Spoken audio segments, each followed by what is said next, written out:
welcome to Planet Poet, Words in Space. I'm your host, Sharon Israel, and I'm really happy to welcome back to the studio poet, essayist, and novelist Sparrow to discuss his books, Small Happiness and Other Epiphanies and the Princeton Diary, and novelist and essayist Violet Snow to discuss her new novel, To March or to Marry. Hello, Sparrow. Hello, Violet. Hello. Thank you for having us here. I'm so glad that you're both here, and I'm going to read your bios. Good thinking. Okay, Sparrow lives in a double-wide trailer in the salutary hamlet of Phoenicia, New York. He has published 10 books, the most recent being Small Happiness and Other Epiphanies, Monkfish Publishing. And Sparrow plays tonette in the axiomatic pop group Foamola. Forgive me for my pronunciation. And here's Violet's bio. Violet Snow wrote regularly for the Woodstock Times for 17 years. She has been published in the New York Times Disunion blog, Civil War Times, American Ancestors, Jewish Currents, and many other periodicals. Her fiction and memoir have appeared in Otter Magazine, Pilgrimage, Tinker Street, and the podcast series The Strange Recital. An excerpt from her historical novel To March or to Marry has been published in the feminist journal Minerva Rising. Well, thank you so much again for being with us. And Sparrow, I think you're going to start the show today. Okay. And what would you like to start with, Sparrow? So I guess I'll read a little bit from this Small Happiness book. Great. Yeah. So it's a series of disconnected thoughts, and so here's some of them. I have become a connoisseur of toothpaste. My current favorite is Dr. Bronner's Cinnamon All-One toothpaste. It tastes like expensive Hungarian pastry. Crickets are trained musicians, just like those of the London Symphony Orchestra. Crickets study with other crickets, just like the cellists at Juilliard.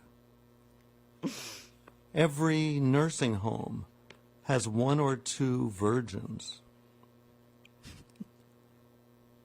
We are constantly being instructed during this quarantine to wash our hands. Luckily, I enjoy lathering my palms, not just washing them, but working up a significant lather. Do you? My wife buys natural soaps which don't produce many suds, so I got a cake of ivory from the food pantry, and now I produce a substantial cloud of white soapiness. Balancing mounds of suds is a bit like sculpting. I'll just read one more little section. I lived in Gainesville, Florida in the 1970s.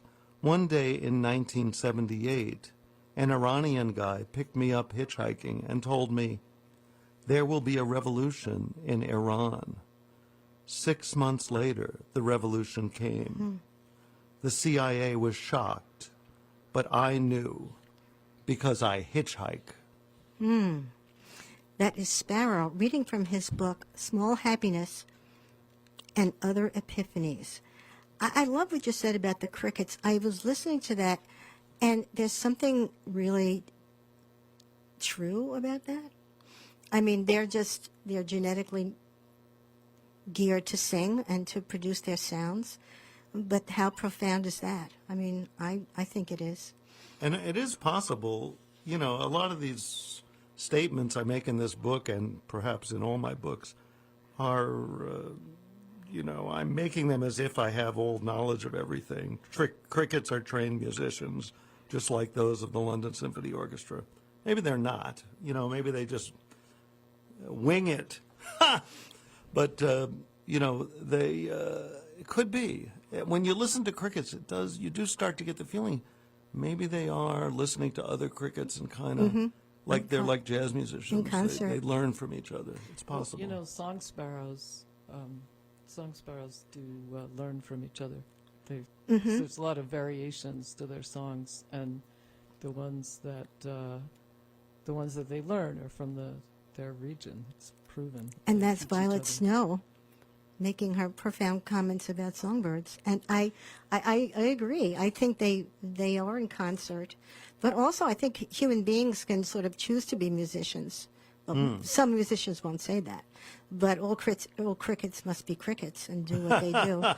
Yeah, I don't know if there are crickets that just refuse to play. Oh, that would be interesting. Have like, what is that happens to classical musicians where they get so self-conscious, they get paralyzed and they Stage can't fright. play. Yeah, Yeah, like stage extreme stage Yeah, fright. yeah. Or the John Cage of crickets. What's that? Or there's a John Cage of crickets. Well, who just listens? writing for Silence, 33. right. Yeah, just write silent That's music. really- that's yeah, really- this is my statement. That's very no funny. statement. So how does this selection fit into the book structure? It's typical of the structure of Small Happiness. Well, I mean, in fact, it's typical of certain parts of Small Happiness. Some of it is made up of these, what my editor called brief epiphanies. And some of it, the part I was reading from, is actually a part called Smaller Happiness. I wrote an essay for the Sun magazine called Small Happiness. And this publisher, Paul Cohen, who publishes Monkfish, wanted to publish it. He loved it. And we talked about it, then the idea sort of fell through, and then I remembered it years later and suggested it to him. So we were going to put it out as a tiny little book like they have next to the cash register in a bookstore. But it turned out it was too short. We forgot how short it was. Meanwhile, I had started writing this other, elaboration of it called Smaller Happiness. I was going to write a second, essay, but I sort of lost interest, lost my momentum. And so that's the part that I just read from, Smaller Happiness. But most of it are these essays I wrote for it's now called the Hudson Valley One, but I guess at that time it was still the Woodstock Times.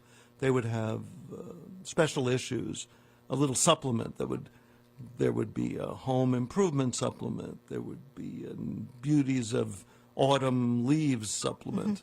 So I would get these crazy assignments, and I wrote Sparrow's Guide to Home Improvement, and I wrote Secrets of, somebody else, some New Age magazine in New England offered me a job, $100. I think they paid me like in 50s or something, in an envelope.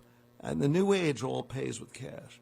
And they wanted me to write about how to age gracefully. So that's one of these essays. Most of them are these how-to. It's basically my collected self-help writings. But the epiphany of it all, I mean, epiphany is a contained moment of realization or awareness, or the aha moment, perhaps, like with the toothpaste. Yeah. You know, and you're there with the toothpaste. We're with you with that. And then you go on to another epiphany. But because you wrote them, they all string together into these little moments of emotional moments. Well, I don't think of myself as having emotions, but it's quite possible that I do. Oh, I think so. I certainly have lots of epiphanies. I mean, I'm always noticing things. I'm always struck by things. You know, you said you were going to ask me about epiphanies, and I was thinking, what's my most recent epiphany? And I think this morning I was thinking, Stephen King, one of the most successful writers in history, suddenly he stopped writing. Why did he stop writing? You know why? He stopped being scared.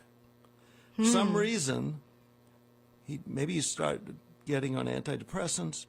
He was also hit by a truck He in was hit by, Maine. yes, he had by a like a pickup truck. severe accident. Yeah. I think that may have changed him. But suddenly he just wasn't scared of the world anymore, and he couldn't write these books.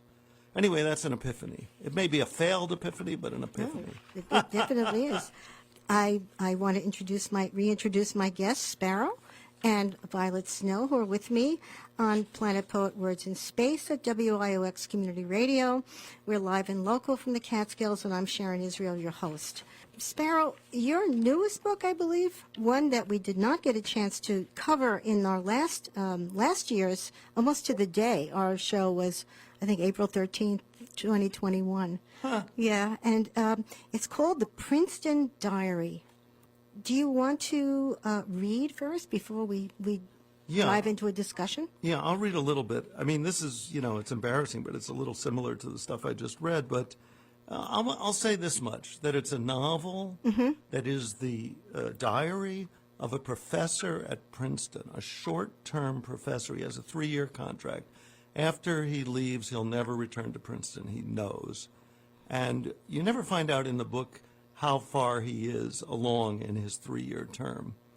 And we know his last name. He never says his first name, but he mentions that his last name is Kalavakas, which is Lithuanian.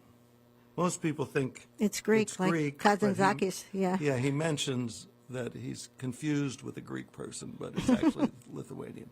And this is the journal he writes, and he's a blocked writer. He has writer's block. He's a novella writer, and he can't write anything. Every day he sits for 2 hours at his desk, always obsessively sits for 2 hours, and sometimes he writes things, but he always tears it up at the end of the 2 hours. It's a little autobiographical, though, isn't it, Sparrow? Well, I mean, it's actually the opposite of yes? autobiographical. Like, I have the opposite problem. I write too much. Everything I write is 3 sentences long, but I write lots of them.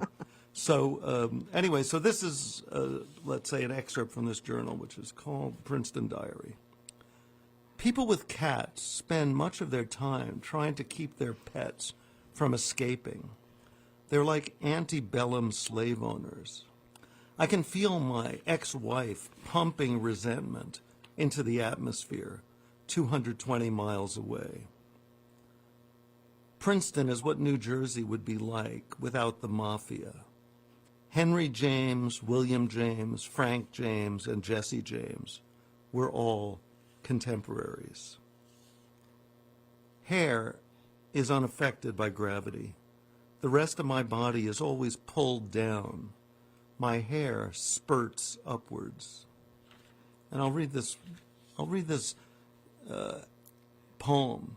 I found this entry in an old journal. There's a little poem entitled Alaska and Hawaii. Alaska and Hawaii entered the United States in 1959.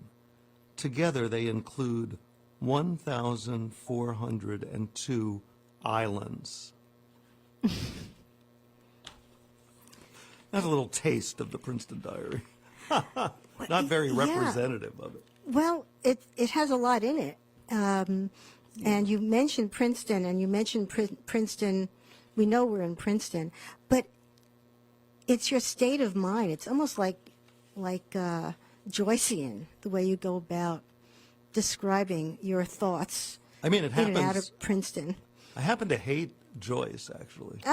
I'm a Joyce hater, but I do read certain. I mean, at the moment I'm reading. I'm sure nobody's heard of him, but he's a somewhat famous beat poet, but normal people have never heard of him. This guy, Philip Whalen, Whalen, Philip Whalen. I studied with him twice at the Naropa Institute in Boulder, and he was a Zen monk at that time, bald head, brown robe. He was a real, true Zen monk at the Zen Center of San Francisco. Anyway, he wrote these poems, sort of walking around San Francisco type poems that are even more disconnected than my book. And yeah, there's a certain, and I love Gertrude Stein. I mean, I love certain elements. I hate Eliot. I hate Wallace Stevens. I hate that guy Joyce. But I like certain other elements of modernism. I love Ezra Pound, for example. Well, it's got a wandering quality, too. Like you're wandering through your own mind, but you're at Princeton, too. I'm just saying. And that's how people think. They think in those terms. Yeah, I They mean, think this guy's about separate little things. This guy Kalavakas is a very disconnected person. He has no friends. He has this temporary job that's going to be over. He has an ex-wife, as I point out. He's an atheist, doesn't believe in anything. And he has writer's block. He really believes in one thing, writing, the importance of writing, and of his literary career, very proud of his literary career. So, I mean, I really created this guy who's kind of almost exactly the opposite of me. But, I think that disconnected quality is maybe works with the style, with these little islands of thought, as he kind of wanders aimlessly around Princeton and environs. I looked up on a map and I found, what little town is near Princeton that he would go and look at cows. I wanted him to go and have kind of a moment where he stares at cows. So why did you choose Princeton?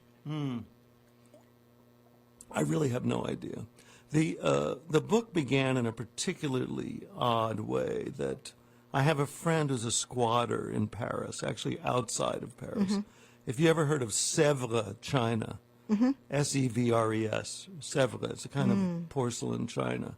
Anyway, it's no longer made, but he lives in the factory where it used to be made. It was closed for a number of years, and then some big Russian guy with a big lock cutter cut the lock, and then a whole bunch of mostly French artists moved in, and my friend, who's Jim Graham, who's a poet, a translator from Brooklyn, and he and I got this idea we're going to write a novel together. But he insisted we do it in this Luddite way where we actually write it on pieces of paper and mail it back and forth between Phoenicia, where I live, Phoenicia, New York, and Sèvres, where he lives. And we started it, and it didn't really go anywhere, and I just kept writing it. And I don't know if I came up with the premise. I think I did. Well, it happens that Princeton is a place I hate. Like a lot of this book is kind of constructed of the opposite of me. Kalabakis kind of likes Princeton. And I was there once, maybe in 1969. I was maybe 15. And I thought the place was horrible. Just artificial. I grew up in Manhattan in a housing project. And these kind of like perfectly fake, quaint little New Jersey towns that look like a horrible Disney imitation of a medieval English village, they just strike me with horror. So I don't know if that's why I said it in Princeton. I can't remember. Would you read another section, please? Oh, yeah, sure. So the main part of this, of Kalabakis' life is that he has lunch with Joyce Carol Oates, the famous novelist, maybe every 3 weeks. It's a little unclear, every so often, not that often, but often enough. I asked Joyce Carol about writer's block. Does it ever happen to her? Of course, she said. Everyone has writer's block. I've been trying to write a historical novel about Montaigne for the last 35 years. It's impossible. I'm stuck. All my other books are feeble attempts to fill that void. One of Joyce Carol's arms is noticeably longer than the other. Her right is longer than her left, and she's left-handed. Though she's not Jewish and isn't married to a Jew, Joyce Carol often says mazel tov to mean congratulations for any achievement. She pronounces it very Jewishly, and the whole experience is a bit mystifying. I think I'll stop there. That's wonderful. Yeah, I mean, a lot of this, I made up. I decided Right. not to do any research, mostly because I'm extremely lazy, and also because I met Joyce Carol a couple of times. And so, I kind of know everything about her just from having had 2 incredibly awkward conversations with her that totaled probably maybe a minute and 4 seconds between the 2 of them. Well, but I think every writer wonders how she cranks out all these books. Yeah, what interests me is really? that, she writes these books, lots and lots of them. They strike me as somewhat melodramatic, kind of pulp-like, and yet she has a sterling reputation as a literary writer. No one doubts that she's one of the major writers of our time, but nobody ever reads her. And I think that's, that in itself is kind of admirable. I think, I read a couple of her books. Oh, yeah, I'm sorry. And Maybe I'm sure that's somebody okay, reads them. But I was part of a group reading books, a book club or whatever, book night. Yeah. And They're very long, and they have, I can't remember them too well, Yeah. but they're very long. And she's got a flair, and they have energy, but there are many of them. Is she a poet also? I think She's she everything. is. I mean, in this book, I mean, Yeah. here I am contradicting myself. In fact, I did a lot of research about how many books she's read. There's some weird website, it's like the University of Wisconsin website or something, has like the exact total of all her books divided into different categories. She's edited a lot of books. She writes books under pseudonyms. She can't write just enough books. amazing. So, when she writes her horror books, she has a different name for that. She's written biographies. She wrote a biography of that artist that paints prize fighters, the one who lived in Woodstock. Bellows. Yes, George Bellows. Yeah, she has kind of an interest in prize fighting. I think she wrote Yes, that's she wrote a true. book about prize fighting. She comes from that era, that like 1960s Norman Mailer, tough guy, prize fighter as rebel era. And she's ancient. And she looks kind of the same, wizened, but kind of the same Joyce, are you listening? as she did young. I mean, I find her fascinating as a human being. Well, that's probably why you chose her to. I suppose, and it occurred to me about 3 years after I wrote this book that maybe it is kind of a love story.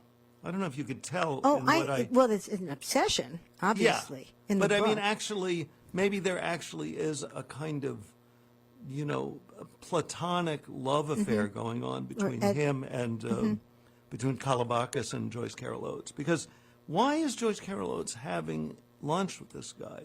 It's pretty clear that there's a kind of noblesse oblige on her part.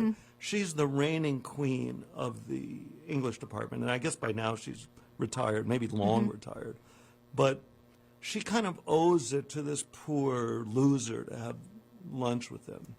And she does it with great style, and the way she does everything, kind of elegance. Yeah, and it's charm. an empathetic way of writing about her and talking about her now. Yeah, I mean, I was really worried because I wrote it like long before, what's it called? The Me Too movement. Right. And Had she ever contacted you or anybody from her? somebody, a friend of mine who read this book and loved it, I was telling you, like every time I give a reading of it, everybody hates it and nobody buys it. But the few people that have read it love it. So one of my friends, Jan Castro, who read it and loved it, she saw Joyce Carol at some writers' conference fancy with Paul Auster, sitting next to Paul Auster. And she went up to her and said, Sparrow wrote this book about you. You've got to read it. And both of them just stood up and walked away. like when the pimply girl in high school comes to sit in your lunchroom How rude. table. I don't know. It's sort of what I want, probably. Yeah, it's I sort of- probably want to utterly appall these people. Well, but it's sort of a parody. You could get you don't have to worry about anything in terms of. What do you mean? Well, it's not legal. I'm not in legal danger. Exactly. Yeah. Exactly. I mean, it's not. It's not a parody, but you know what I mean. Yeah, satire. I don't know. A satire. Yeah, it's a novel. I mean, you can't get arrested for writing a novel. I don't think. Not yet. Not yet. Yeah. Not yet.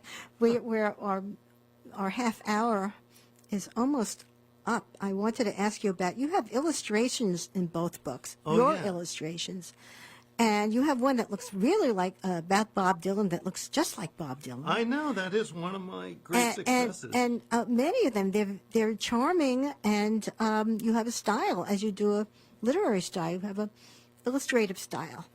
Yeah, I'm very excited by my life as an artist. I'm sort of sick of my career as a writer, which is basically going nowhere. But and my career as an artist is more or less also going nowhere. Although I have had a number of shows, around as far as Kingston, Woodstock, Phoenicia. But I love doing art. I don't know why. I do all sorts of art. Yeah, this one was really good. No great poet ever used mouthwash. I just thought about that. I saw that this morning. I said, Was it invented? It was probably invented fairly recently, so. Mouthwash, yeah, I Yeah. know. It doesn't seem like it's ancient. But, you didn't mention that I take one of these, I write these little one-line utterances that I call first lines of novels.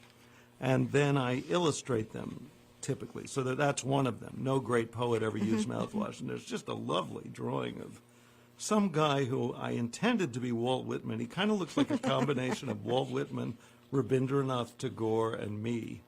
And he looks like he just played a practical trick on somebody. His eyes are kind of looking off to the side, mischievously. We have about another minute. Would you read another short excerpt from the Princeton Diary? Oh, okay. Thank you. All religions demean women. Why? Because they posit a mythical male creator, whereas in reality, each of us is born from a woman. It's fascinating to watch Joyce Carol eat. She glares at the food as if it were an ancient enemy, then patiently slices a sliver of squash and deposits it in her mouth. Can I read one? I have time for one little more. I sit at my desk every day unfailingly for 2 hours, sometimes a little longer. In front of me are 2 sharpened number 2 pencils and a yellow legal pad. Usually I write nothing, but every few days I commit some words to paper, either in a great stream or painfully, one by one. Afterwards I reread what I've written and find it worthless. Then I throw it away, or rather recycle it. I haven't written a word that I've saved for 8 months. That's Sparrow reading from his novella? Novella, The Princeton Diary.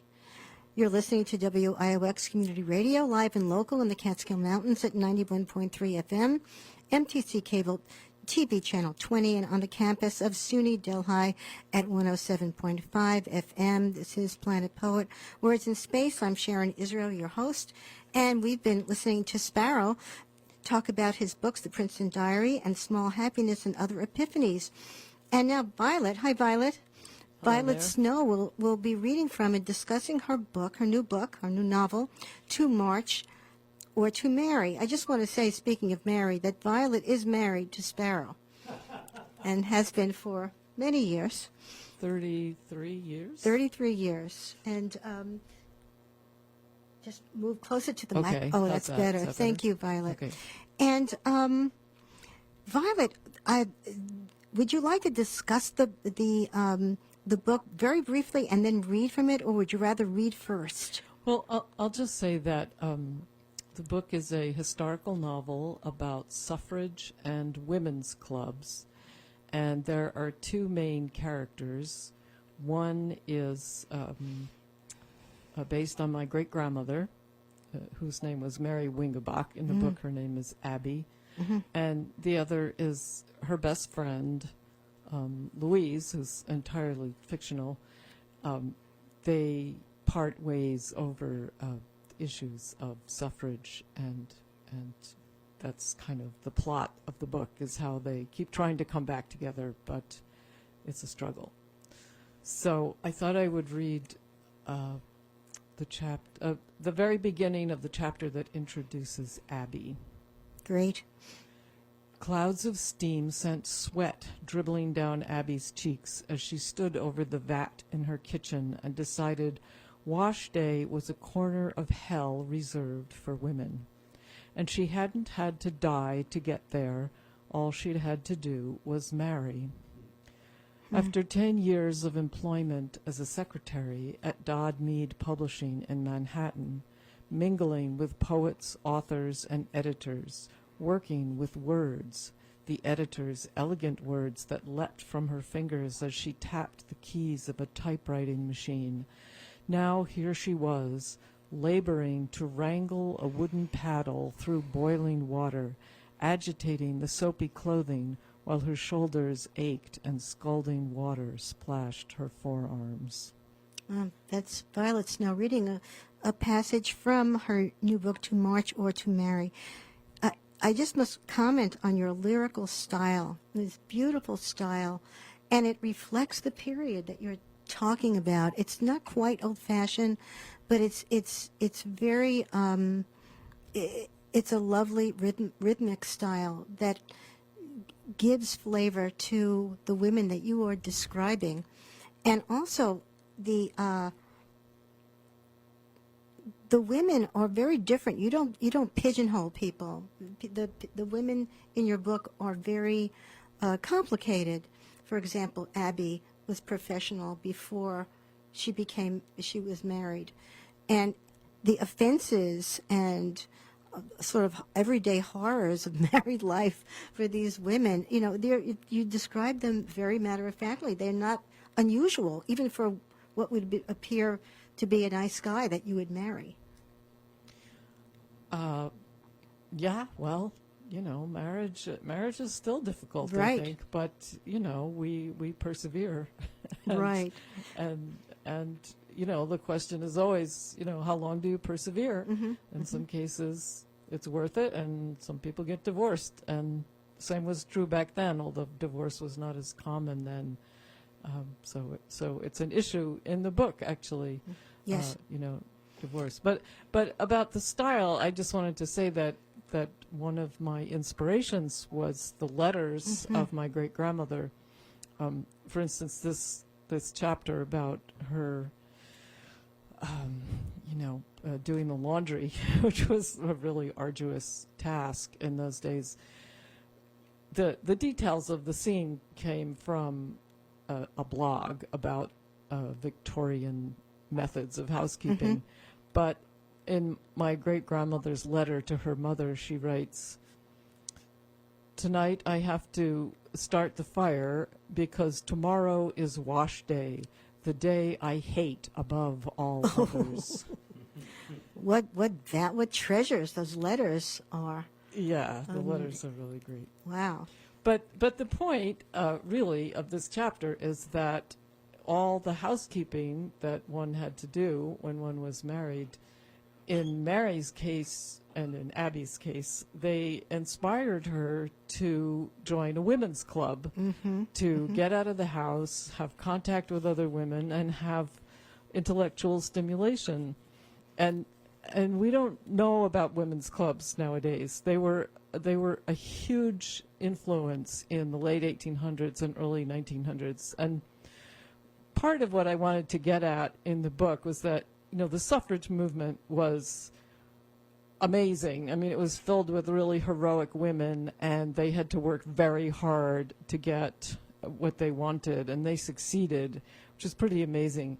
But there were other strands of feminism at the time, and the women's club movement was huge, and it wasn't as radical as the suffragettes. I mean, they didn't march. They weren't in general as interested in the vote, although some of them were.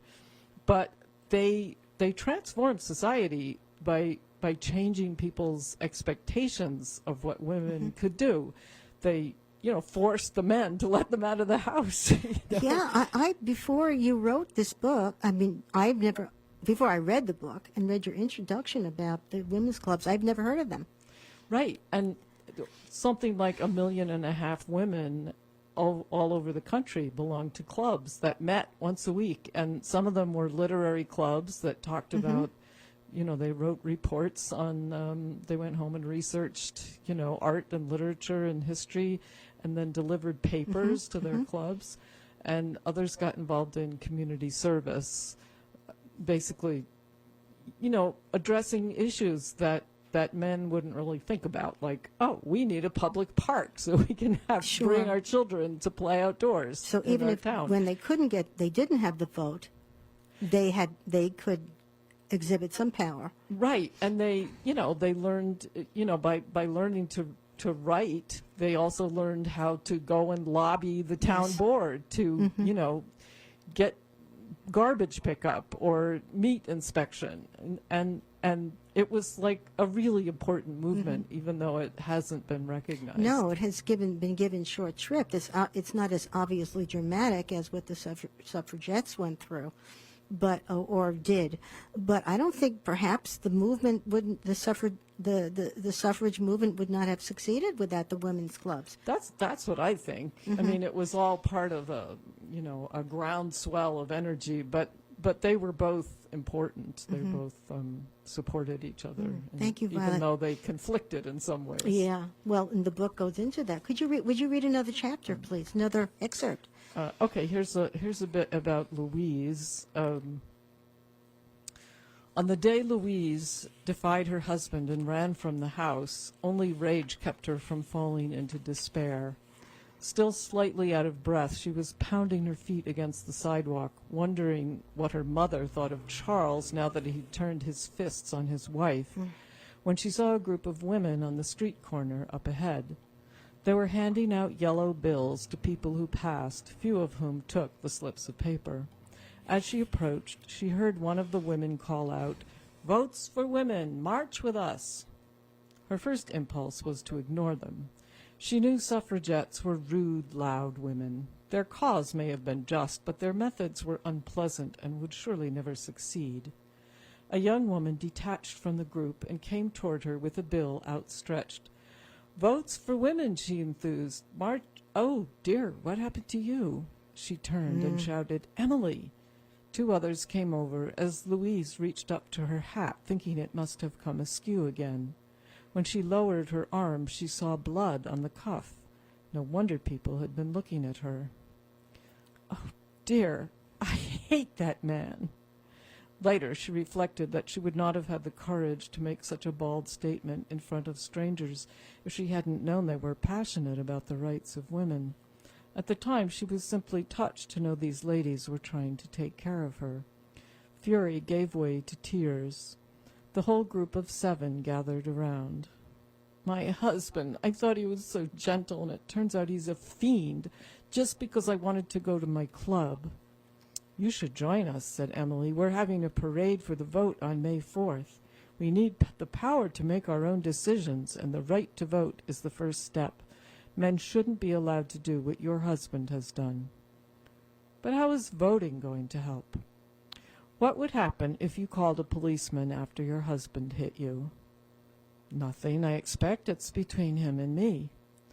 "Well, if there was a law against a man hitting his wife, then the policeman would have to do something.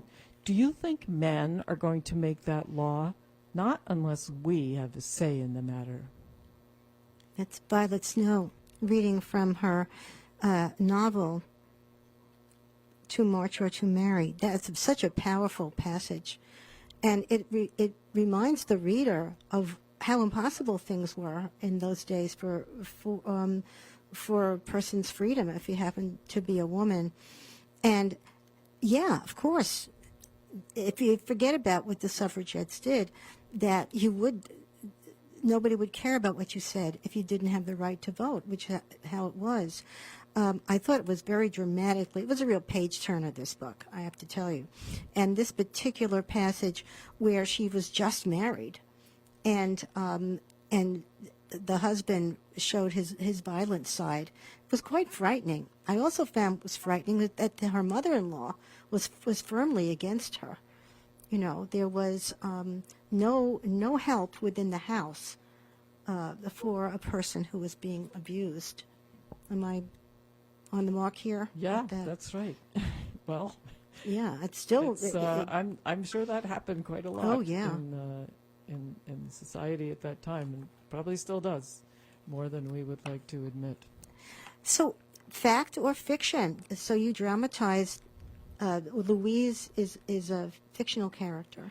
Right, but I did a lot of research about the suffrage movement and about just conditions at the time and laws and the different strands of the women's movement, which also included, Margaret Sanger and the birth control movement. That was great, also.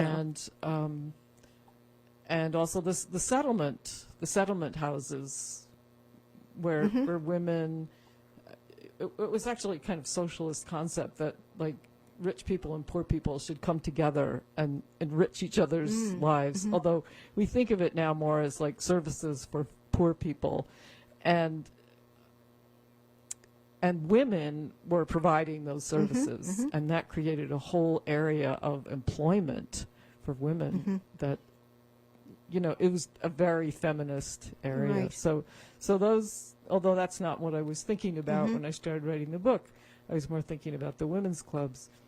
As I wrote, these elements all became really important to the book and to the lives of the women in the book. You were able to mesh these strands together, to weave them together beautifully, with Abby being more the more conventional person, who was still very passionate and was a true individual, and Louise's path, which was more of one of the leaders of the suffragettes, and you were able to bring all these other elements, including Margaret Sanger, who I think, if I'm not mistaken, she was pretty inured to being arrested. She knew that what she was doing was illegal.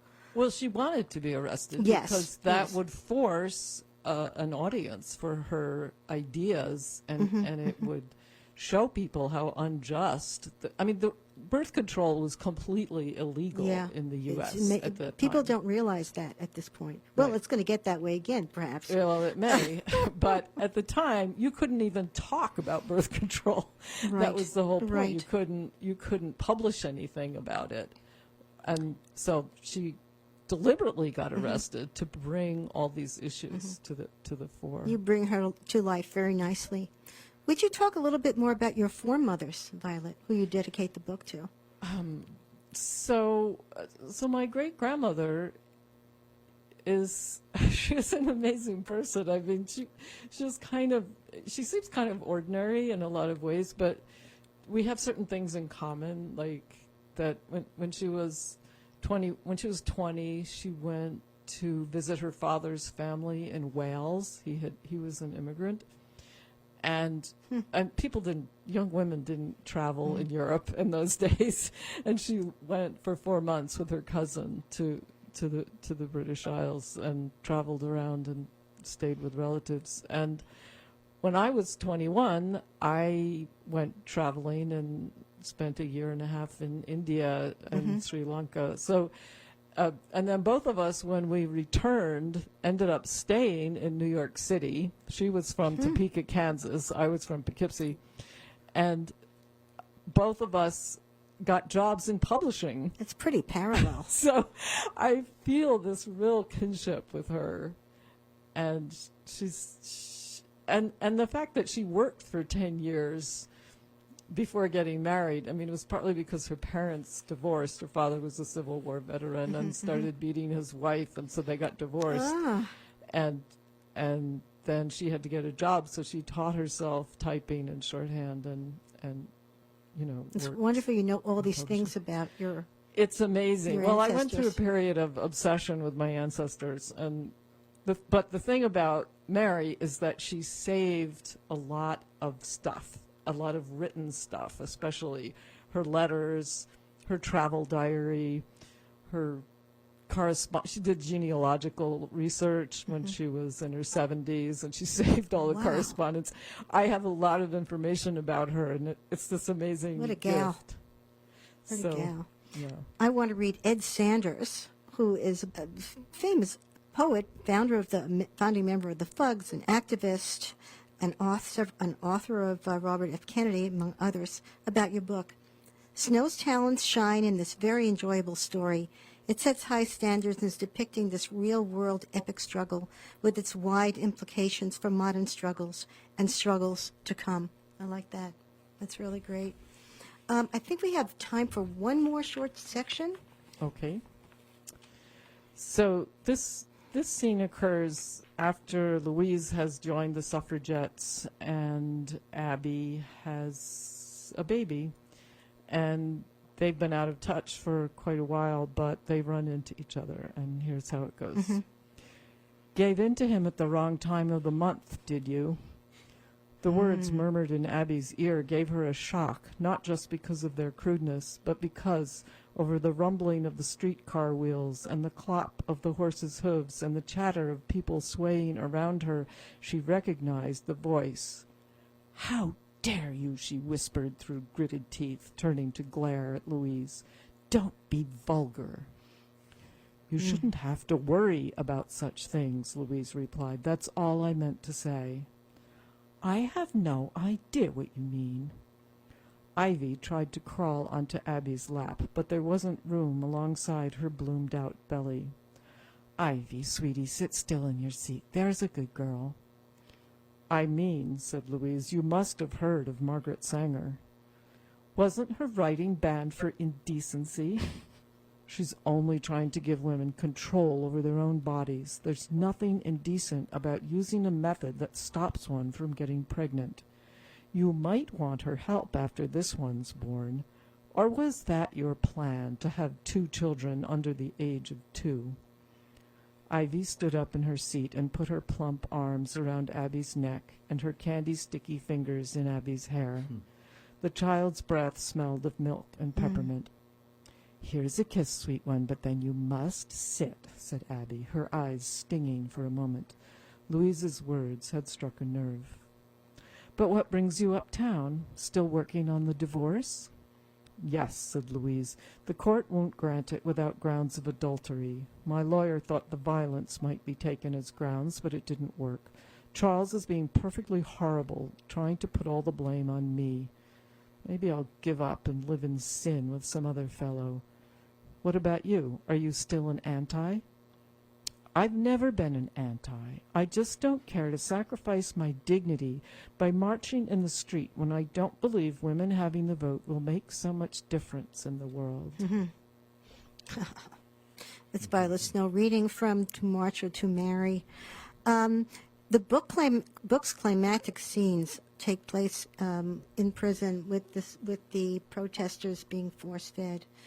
And it's very dramatic, very riveting. You have one of the characters saved by a Christian Science practitioner.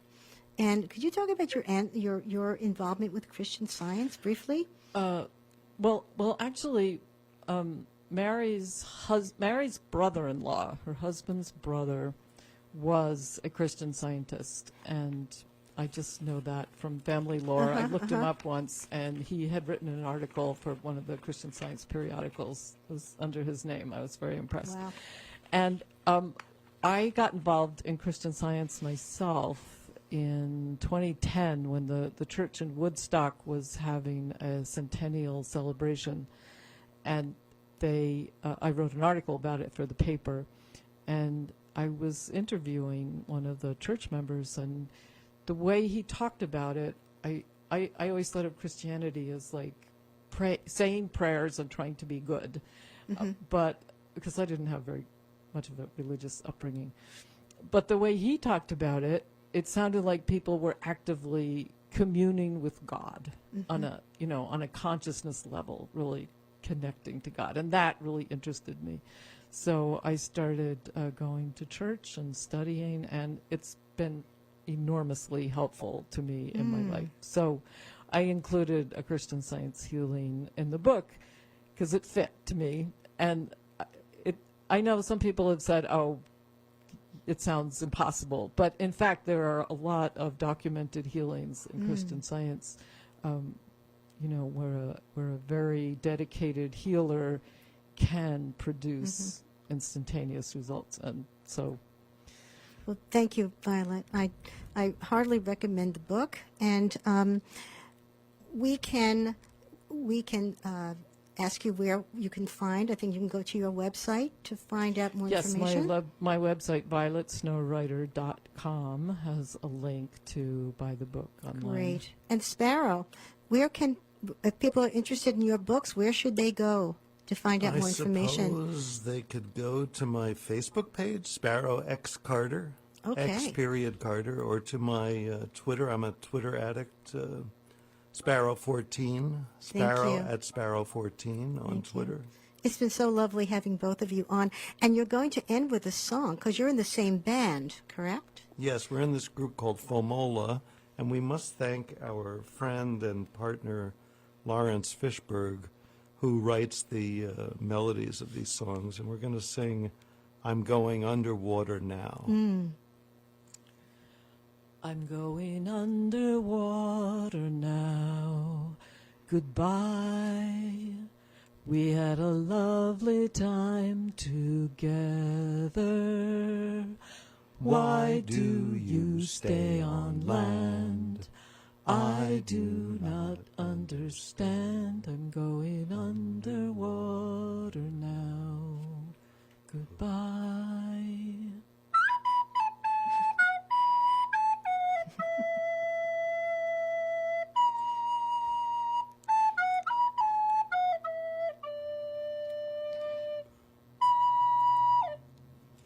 I'm going underwater now, so long.